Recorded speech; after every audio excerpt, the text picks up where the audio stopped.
Hi, welcome to the Mohua Show. My name is Mohua Chinnappa and I am an author, entrepreneur and ex-housewife.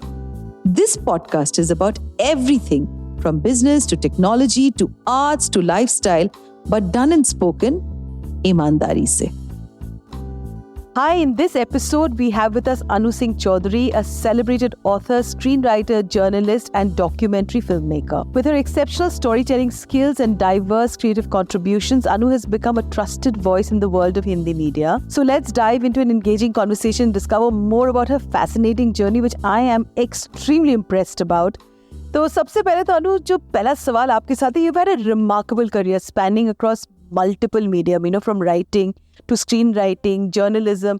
What drives your passion for storytelling and exploration of different creative avenues? Because there are so many content writers, they don't know how to navigate between these different forms of storytelling. First of all, Mohua, thank you for such a glorious introduction. This sounds so fancy. Thank you. Coming back to what you're asking me, the one thing that has driven me personally is the need to learn something new.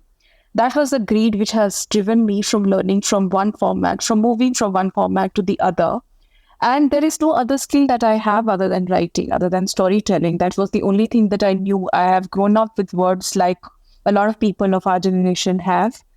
And we were all storytellers. We have always been, in some way or the other, we've grown up with stories. And the fascination to create that world in your imagination and to see what it does when it reaches out to your audience is what has kept me going.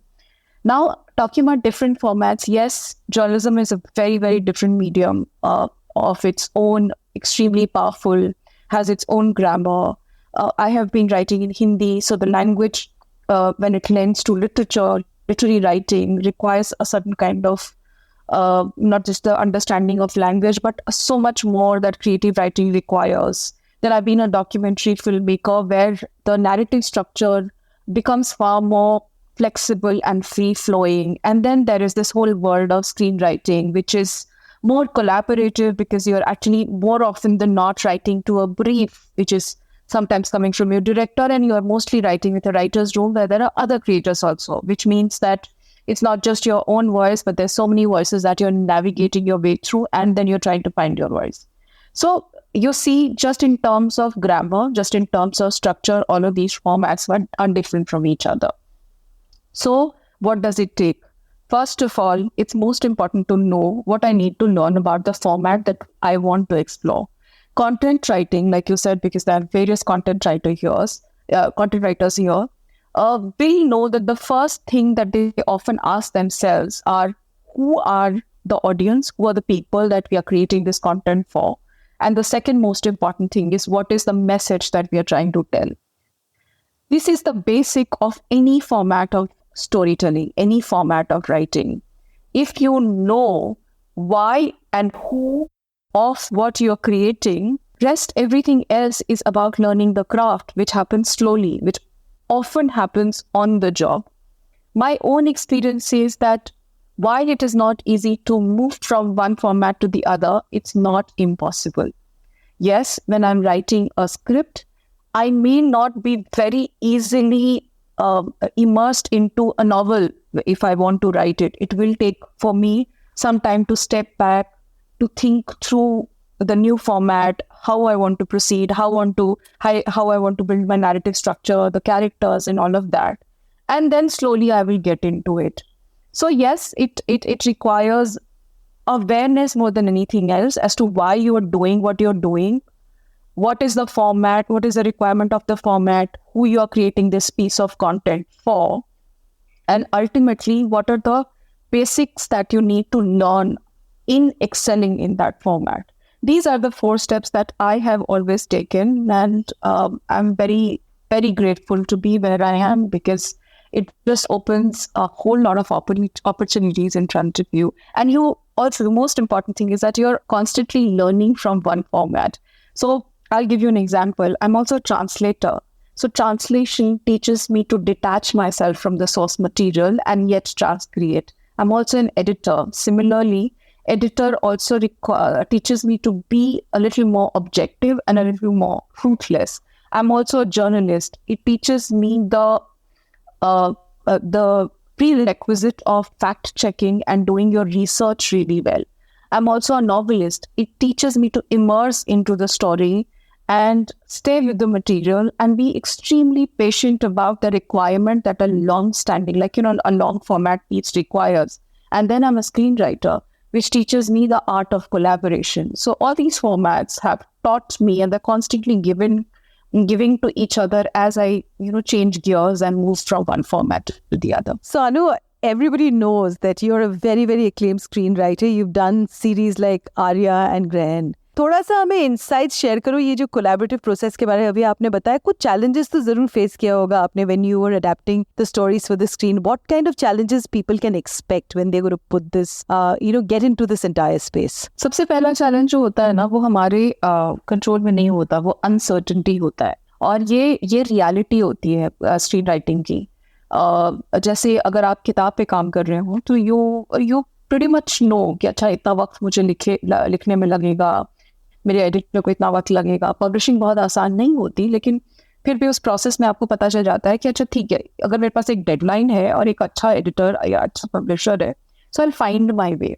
The only three stakeholders here maybe are your editor/publisher, and your audience. These are the only three stakeholders. When it comes to screenwriting, you are given the responsibility of putting together what will be the roadmap for maybe 500 people minimum. This is your cast and crew, this is your director, this is your cinematographer, this is also your platform or the producer of the story and the audience. So just the amount of work that you will have to put becomes so much more, because then your job is to make sure that it fits into, like, it caters to the requirement of every stakeholder, number one. Number two, one big variable you miss or which is not in your control.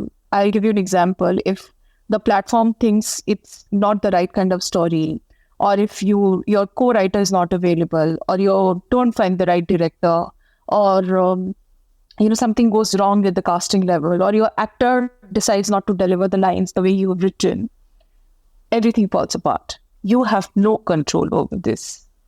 So सबसे पहली चीज जो होती है ना, वो होती है कि भाई, at the cost of sounding a little pompous, I will still say surrender to the process.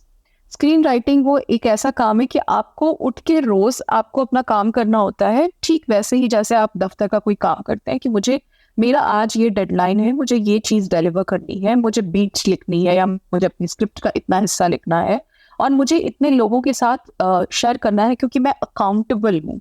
इतने लोग मेरा इंतजार कर रहे हैं इस मटेरियल के लिए, क्योंकि उसके बेसिस पे एक प्रोजेक्ट तैयार होगा. Literally stakes are very high, as we say in story parlance. Financially, emotionally, time-wise, resources-wise, the stakes are very, very high.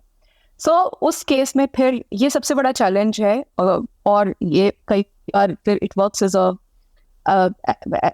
bummer also. It works as sometimes a demotivating factor also. आपको लगता है क्यों कर रहे हैं जो कर रहे हैं, लेकिन फिर भी the joy of being able to see what you have created, what you have like really जो struggled through, बहुत बहुत महीनों की मेहनत लगा के आपने एक सीन जो लिखा और उसमें जो 4 लाइनें कही जो उस कैरेक्टर के बारे में या कहानी के बारे में या फिर जिंदगी के बारे में कुछ कहता है, तो वो जब आप स्क्रीन पे फाइनली देखते हैं ना 2.5, 3 साल 4 साल की मेहनत के बाद, तो बहुत बड़ा ग्रेटिफिकेशन होता है.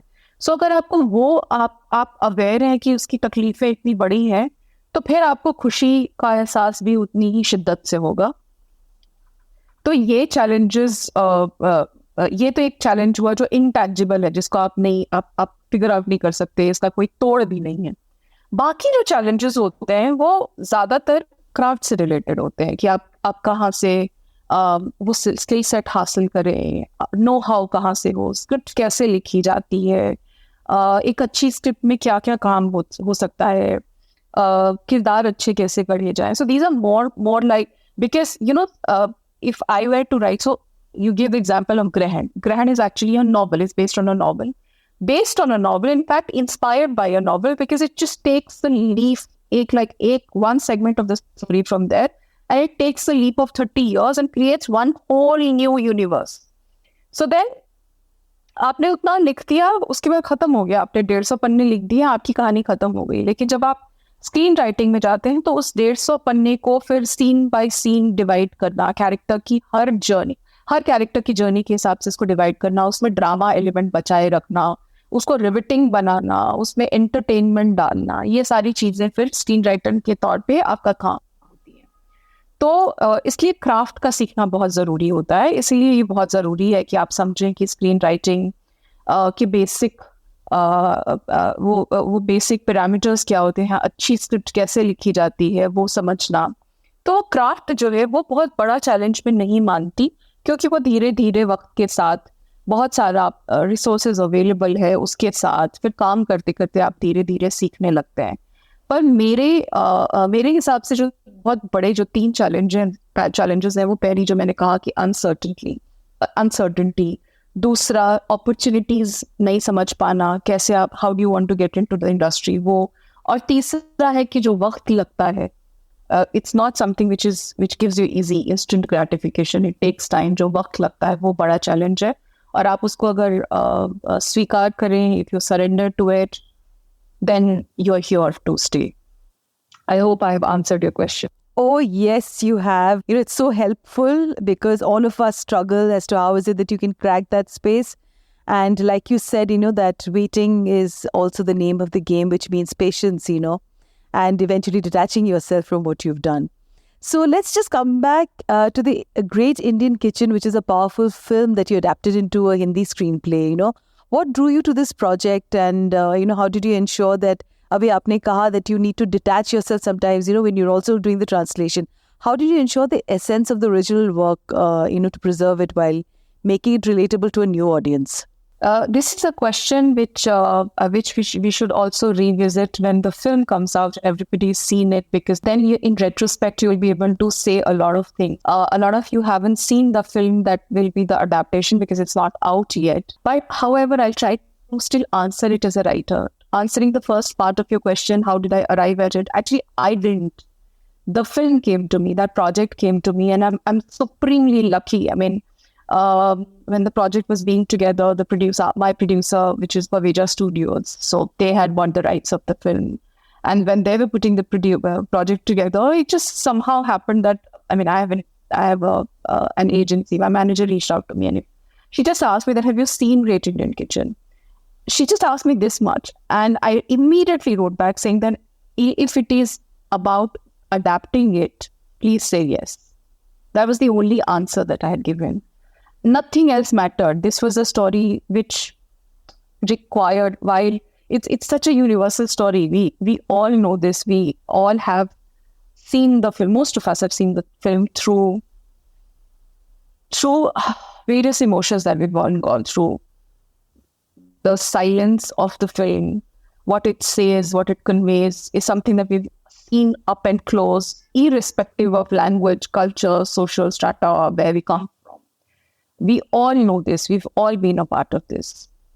Now, when something as universal and as critically acclaimed has to be retold for another language and hopefully for a larger audience, the biggest challenge that you face is that how do you keep the soul of the film and yet say something afresh? That's the biggest challenge. Already so much has been said. Already it's such a powerful film. How do you add to the power of it and not diminish it? It will be, blasphemy if you do anything like that. If you either, in order to make it entertaining, you trivialize it or do anything of that sort. So it was a huge burden of legacy to carry, to be honest. But it was a wonderful team. I also have to admit the director knew what she wanted. The producers knew what they wanted. The actors who came on board were fully, like they knew what they wanted to do. And it was one of the projects where every single person who came on board as part of cast and crew had something to contribute, because this was so personal. This film is very, very personal to all of us, irrespective of our gender and the language that we come from. So then the one thing that we did was we made the context bigger, as in the sense that where it is set, which is the cultural context. And the other leap that we took was that of the character leap. Like, we sort of tried to make sure that the character, even though it's not a certain a stereotype, it fits into the archetype that Great Indian Kitchen tries to portray, and yet is fresh. So in the adaptation, the characters had to look a little different from the original. So that was something that we were very, very conscious of at the writing stage. And some of the dialogues that were given to them were also coming from that context. So they had to be original. So while we have tried to be very, very true to the soul, we have been tried to be very, very true to the structure, there is a little bit of a departure in terms of the context where we have set this in, and the characters who are portraying these roles of the daughter-in-law, the father-in-law, and so on and so forth. But we will know how much we have succeeded, and we are keeping our fingers crossed only once, it reaches out the wider audience and it's out in the world for everybody to see. As a writer, I hope, Mohua, I say no more because it scares me. It's the most special project as a woman, as a writer. And I have to admit, there was so much that I was also putting. I have written some scenes through tears, like through howling. I used to howl and write, and I used to tell my my director and my producers and everybody else in the creative room that people are going to look for me and they're going to kill me, because sometimes verbatim I've picked up some of these very insensitive things that we the victims, not victims, but the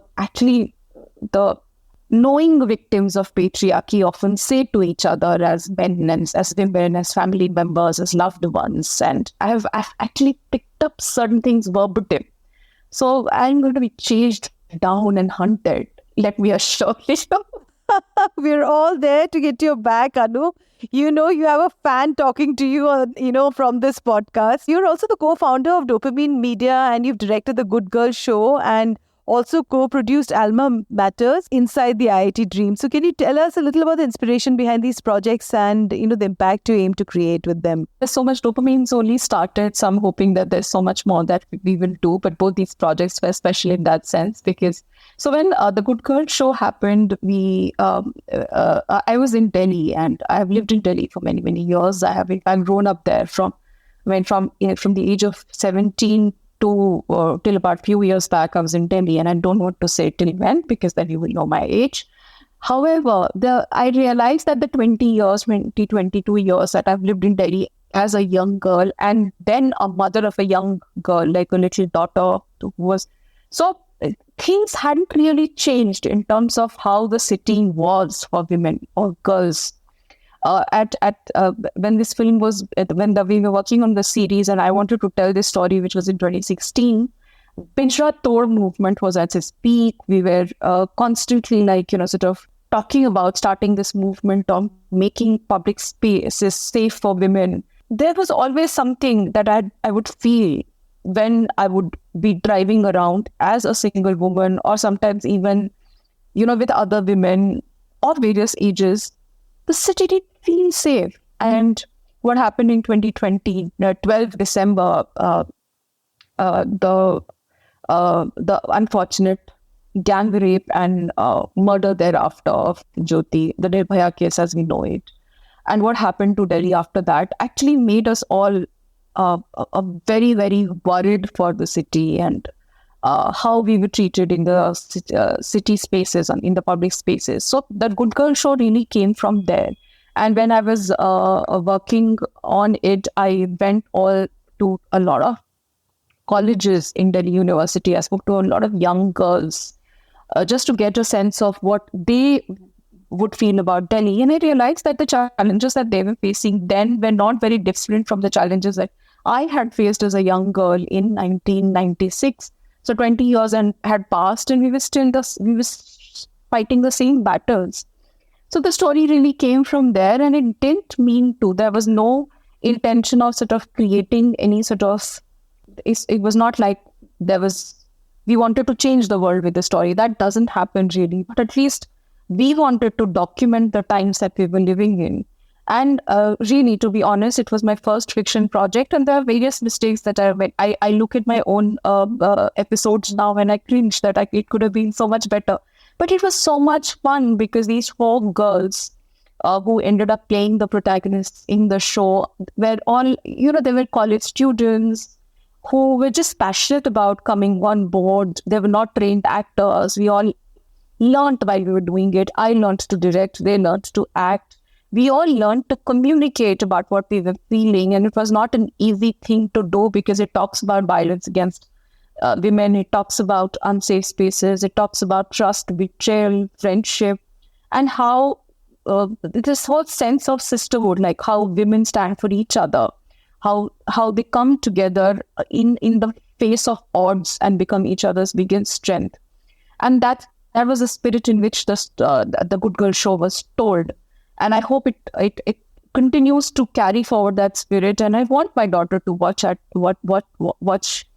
it when she's a little older also, and react to it and tell me not just artistically as to how bad a director I was, but also if what I was trying to say resonates with her now. So that's about the Good Girl Show. Anno Matters was actually, it was created by my co-founder, Prashant, who was an IIT. So we've always wondered, we all come from legacy institutions. I have had the good fortune of studying in LSR and then later Indian Institute of Mass Communication. He's from IIT. So, and it's a country of legacy institutions. There are IIMs, there are all these very, very great universities, colleges. We come from that culture. So we always used to wonder how this legacy is created and what it does, and the expectation that you have when you enter a legacy institution. Is that met or not? What do you learn from there? A youngster who's walking into a legacy institution, what does she walk out as? She or he walk out as? So it in that sense captures that journey. That's what Alma Matters is about. And we hope the first season was a success. People watched it, which was wonderful. Across the world, people watched it. And when I'm traveling, a lot of people come up and say, especially IITians, say that they've seen it and it really resonates with them. So I hope that we manage to do several more seasons of different premier institutions to really sort of document for our future generation what these institutions meant and the kind of generations it created, especially during the time of transition that we are currently standing at. And Dopamine is now also working on a few fiction projects. So yeah, we are here to stay. We are here to tell more stories, and we're here to collaborate with a lot more storytellers. Awesome. Also, what your work captures the essence of the zeitgeist. So how do you stay connected to the pulse of society, and does it really help, in your storytelling? And also the fact that, before 17, you were probably in a smaller town than Delhi, and that also helped you in the later years of being in Delhi, and then the whole storytelling process. Would you like to tell us a little bit about, the past and some things? Like, for example, for me, I always feel that my formative years that I grew up in Shillong always helped me. And I left when there was this huge exodus of Bengalis, with the insurgency in 1979 to 80s. When it had begun, I was a very, very young child, So, but what happened was, the small town sensibilities helped me, in the years that I went ahead and I stayed on in Delhi.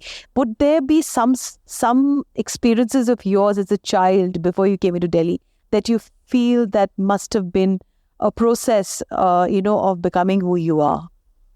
Oh, absolutely. We are actually a sum total of our formative years who we become. We are a consequence of what we've done, what we've experienced in our past. And yes, I grew up in Bihar, undivided Bihar. Then 2021, Jharkhand became another state. And yes, when I was growing up, I did see a lot of these movements for the pro basically Jharkhand movement, and seen very up and close. I grew up in Ranchi, and we were surrounded by a lot of tribal settlements, and it did occur then. And I started to realize much later that as outsiders, as people from anywhere state, which was faithful, which had natural resources. I mean, I come from Bihar, which is it's an agrarian state, extremely fertile in that sense, and also people are very industrious. You would have heard of a lot of Biharis actually migrating all the time. They migrated all the way to Mauritius way back in the late 18th century, early 19th century. So it's a very, very, very industrious, in that sense, community.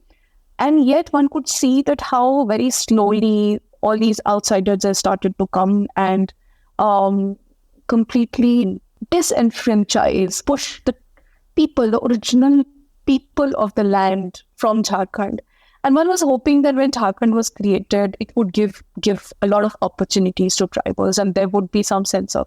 But I now realize, it has taken me many years to realize that the divide between tribals and non-tribals as I was growing up was acute. It took me many years to understand that anybody who was in a power of privilege will not want to change the status quo. An upper caste will not want to change the status quo, and therefore we have so many conflicts around reservation. A man, the patriarchy will not want women to take. We will be always in conflict with feminism because obviously status quo. It suits everybody. It suits people in power, and yet there must be all the time. And this is what evolution is. There must be all the time this sense of fighting for equity, fighting for a fair, just world.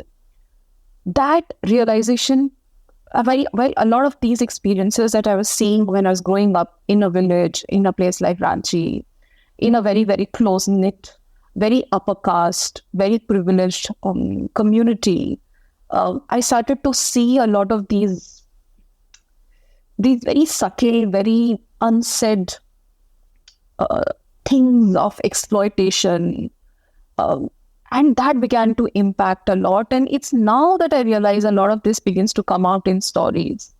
Like there is this story that I have written, which is in the first book that I wrote, Neela Scarf. It's called Visesar Voki Premika. That story, that character may have stayed with me from my childhood, because I'd not been to the village in many years, and yet it's a story of a Dalit woman and her relationship with the family that she's serving in. So a lot of these things stay with you. They stay in your subconscious, and then they actually inform you and ultimately empower you to be on the quest of asking the right questions. And even if you don't find the answers, even if you don't know how to change the status quo, you're at least constantly in the state of searching, in the state of inquiry. And that is what is the most important thing. That has come from my formative years. That is what I have got from my childhood as a gift. And the other thing that I now realize is this hunger for education. Like as a 2-year-old, my mother always used to laugh about the fact that I was 2.5, and I would start to cry. I was in a village at my nanny's place, and my Mausi, who was only 6 years older to me, 6-7 years older to me, would go to school, and I would cry that I wanted to go to a school. My nanny ran a school right there inside in the house, and I would refuse to sit in that school. I wanted to go to a school which was far away, where everybody else went, which was a Bada school. That hunger for Bada school, that hunger for better education has not changed till now, and which is why I'm constantly trying to upskill myself. I'm constantly hungry. I still have this unrequited desire that I've not finished my higher studies. I've not done my MPhil. I've not done a PhD. It's stupid, but just this hunger for education. So these are the two gifts that I have got from my formative years.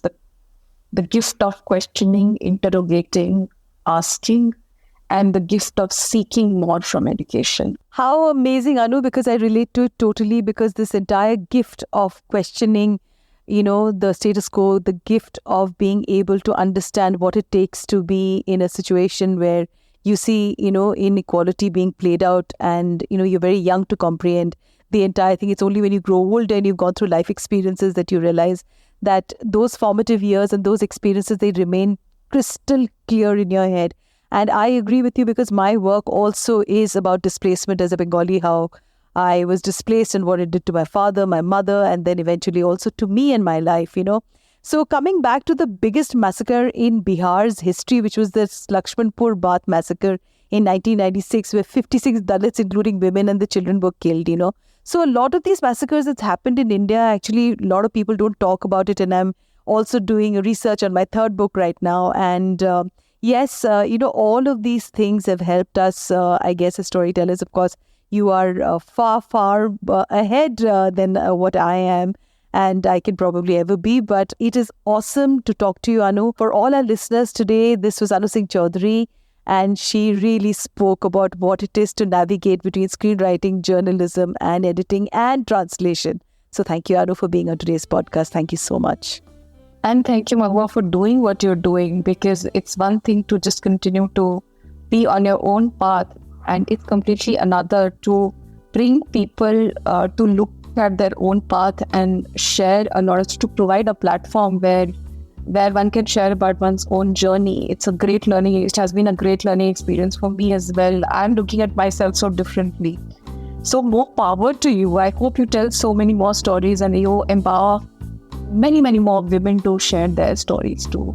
Thank you. Thanks, Anu. To you, our dearest listeners, you can find us on your favorite streaming services, Spotify, Amazon Music, Apple Podcast, and of course on all other major streaming services. With loads of love, we are The Mohua Show, where we talk ईमानदारी से.